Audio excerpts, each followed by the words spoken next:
peut avoir à travers sa vie en matière de sa relation avec Hashem Yitbarach et avec autrui. Le Sefer HaTanya n'est pas seulement un des livres fondamentaux de la Chassidoute, mais il est aussi un des plus grands livres de Moussar, l'amélioration de soi, qui n'a jamais été écrit. Dans son œuvre, l'auteur du Tanya, Admor HaZaken Zatzal, s'adresse au Benoni, l'homme moyen, étant situé entre le Racha et le Tzadik.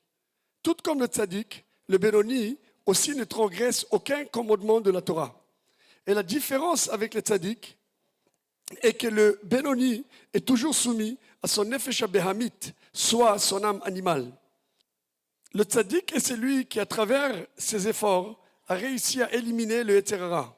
Et donc, le Benoni reste en conflit continuel entre son Yetzer Hara, que le Tanya appelle la Nefesh HaBehamit, l'âme animale,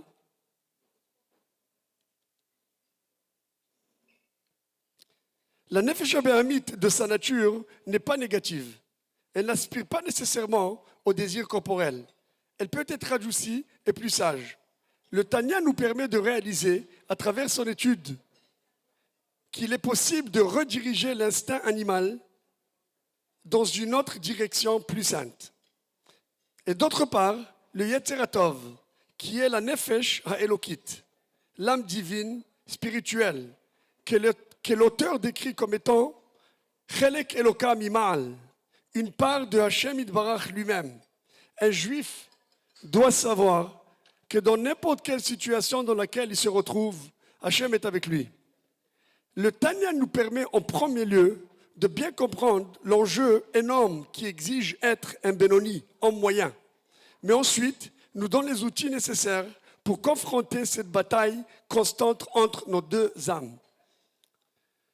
En approfondissant sur l'essence de cette relation entre un Nefesh HaBehamit et un Nefesh HaElokit, le Tanya nous propose une approche différente et révolutionnaire à voir comment nous pourrions gagner cette guerre. L'essence de cette guerre à l'intérieur de chacun de nous n'est pas une chose négative. Le Admor HaZaken ramène l'exemple d'une personne qui, en pleine prière, a des pensées négatives. Et en les repoussant, il accomplit la mitzvah de l'Otaturu Acharei Levavchem. Donc, d'une situation qui paraît être assez grave, nous sommes capables, grâce au conseil du Tanya, de non seulement ne pas commettre une avéra, mais au contraire de gagner une mitzvah importante. Ce sont justement ces efforts continuels qui sont le vrai chemin dans la Avodat Hashem.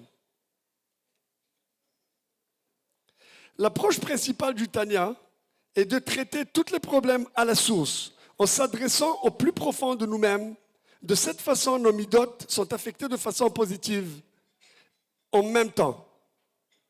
Notre Nefesh HaBehamit représente le Ani, le soi-même de notre existence, que nous devons en tout temps être mevatel, annulé devant l'existence du Tout-Puissant.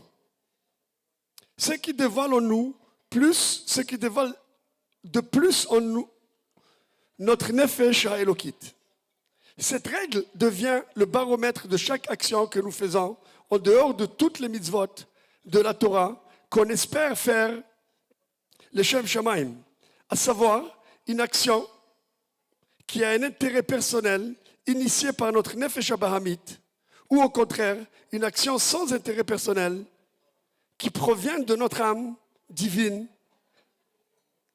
que sans doute nous en rapprochera vers la Kedusha et Hashem Yitbarach. Je profite de cette occasion pour vous inviter à nous joindre tous les mardis soirs de 7h45 à 8h30 pour cette merveilleuse étude que sans doute aura un grand effet sur vos vies et celles de vos proches. Le cours est dirigé par notre maître incontestable, le Rav Mendel Raskin, que malgré son horaire très chargé,